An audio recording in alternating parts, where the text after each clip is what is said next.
Hey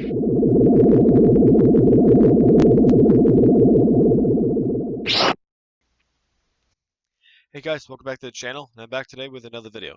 Now before we get into this video, I just wanted to apologize for not uploading as many videos as I'd like to. With my current work schedule, I just simply can't upload as many videos as I'd like to now. So I would say expect uploads anywhere between 3 to 4 days. Like every uploads will probably be now between every 3 to 4 days now with my current work schedule. Again, I apologize for this, and it just hurts me that I can't upload as many videos as I'd like to. So now that's that way. In this video, I basically want to discuss why I personally believe that the Siege of Mandalore arc from Clone Wars Season 7 is better than The Empire Strikes Back. So let's get into it. So basically, like, my number one reason why I think the Siege of Mandalore is better than The Empire Strikes Back, it really comes down to the amount of emotion and tension as throughout the entire arc. While The Empire Strikes Back does have some emotion, mainly with when Han Solo gets frozen in carbonite, it doesn't really hit you hard because like we just got introduced to these characters in the last movie. I mean, granted, that's also not really fair comparison. Like, we've had 7 seasons to develop these characters in the Clone Wars, like Maul, Ahsoka, and Rex. We had several seasons to develop them.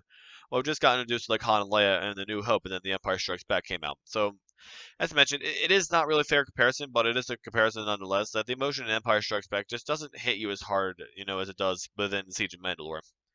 When Order 66 is issued in the last 2 episodes, even though like we all knew it was coming, like because we saw Revenge of the Sith and some of us also played Jedi Fallen Order, like we knew it was coming, but it's still like it was still hit us hard because like we saw Rex like clearly trying to struggle, like trying to fight back the inhibitor chip once Palpatine issued Order 66. But he ultimately fails. He does, and he also does have it removed later in the episode by Ahsoka. It still hurts to see, Rex like execute Order 66 and try to execute Ahsoka along with ARC Trooper Jesse and all of her other clone troopers.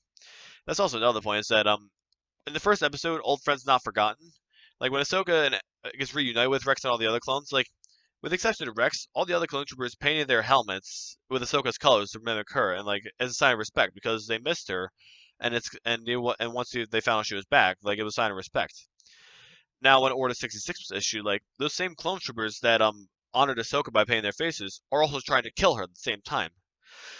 So, like I said, it just hits you a lot harder because, like as I mentioned before, we had several seasons to develop these characters, like Ahsoka and Rex, and like when Order 66 is issued, it just hits you hard. And also with Jesse, like we've known Jesse since season 2 of the Clone Wars. Like we see him throughout the Umbara arc, we see him through the Order 66 arc with Fives, and now that he's an ARC trooper, he's trying to kill Ahsoka as well. Granted, I mean that the relationship wasn't as as emotional as Rex trying to kill Ahsoka because Ahsoka and Jesse didn't really interact with each other much throughout the entire season, but it still hurts you nonetheless to see Jesse kill his fellow Jedi, which you've had a lot of respect for over the years. The second point that I want to talk about is really comes down to the action. Well, in The Empire Strikes Back, we obviously have the battle, like the Battle of Hoth, and like we have the Vader and Luke lightsaber duel. But even though the Siege of Mandalore is an animated arc and they can do a lot more with in terms of live action, I still think that the Maul and Ahsoka duel is better overall than the Luke versus Vader duel. Because when it comes to Luke versus Vader duel, like even though like when it comes to that duel in particular, like that is mainly even though it has in the grand scheme of things is way more important than Skywalker Saga, and it ultimately helps Luke develop as a character.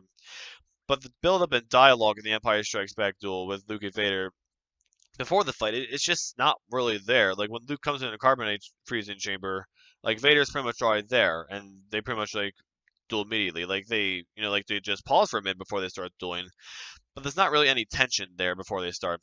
Like when it comes to Ahsoka and Maul, on the other hand, like the dialogue and tension between Ahsoka and Maul right before the duel happens is some of the best dialogue and tension in all of Star Wars. Period.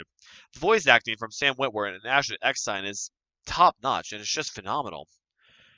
Because Ahsoka, like Maul, he clearly also doesn't want to kill Ahsoka, but he also underestimates her, and that's ultimately why he loses. And that's something that I actually kind of respect in a duelist, and it actually kind of fits Maul as a character.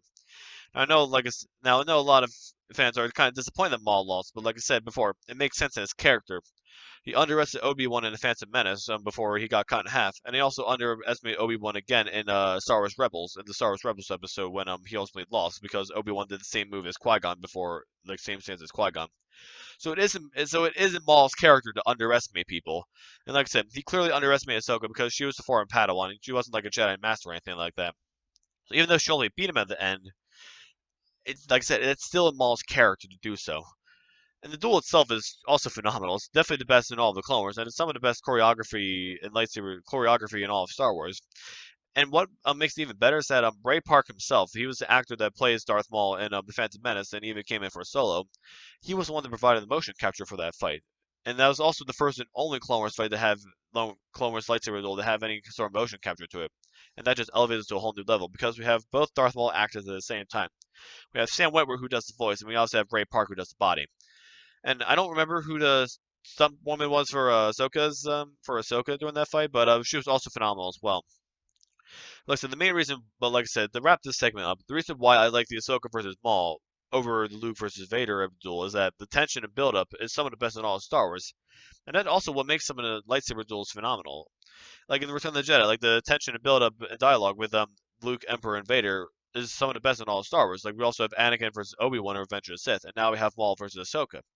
When it comes to The Empire Strikes Back, while that duel helps develop Luke as a character as a whole, the tension and build up, like the tension and dialogue, is just not there to start the fight. So that's also like why I think Siege of Mandalore is better. And my last segment is why I think Siege of Mandalore is better is that I'm not sure how I want to say this.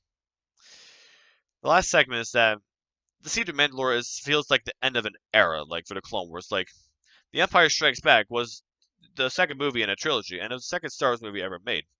So like we just got introduced to these characters in A New Hope, well, and then we're reacquainted with them in The Empire Strikes Back. When it comes to the Siege of Mandalore, we've known like Ahsoka and Rex since the Clone Wars movie came out in theaters, and they've been with us since day one.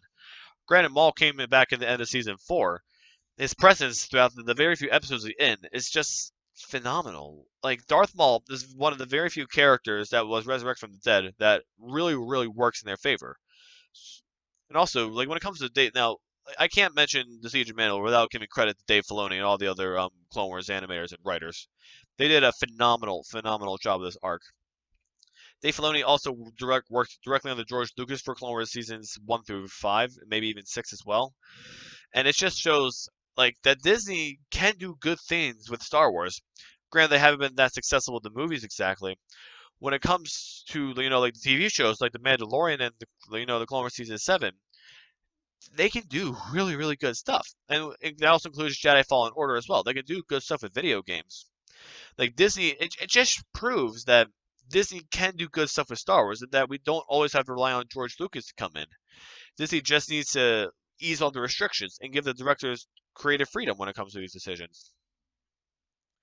So like I said, with the Siege of Mandalore, like I mean, it just feels like it was ultimately the culmination and like it was the end of an era. Like the Empire Strikes Back was also beginning. So like I mean, like I like satisfying conclusions more than satisfying middles and like all these grand scheme of things. So even though we all knew like where Ahsoka and Rex and Maul would end up in Rebels, like we still like it was still hard and it hits you hard to see just how they get there. And it's just honestly incredible Dave Filoni can pull something off that people have been hyping up for years ever since Clone Wars season 7 was announced and it was first mentioned in Rebels. It's just I have to give credit to them for able to pull this off. Well, guys, that's going to do it for this video. I hope you all enjoyed it. If you agree or disagree, let me know in the comment section below. And I'm the Abandoned Jedi, and I'll see you all in the next video. Have a great day.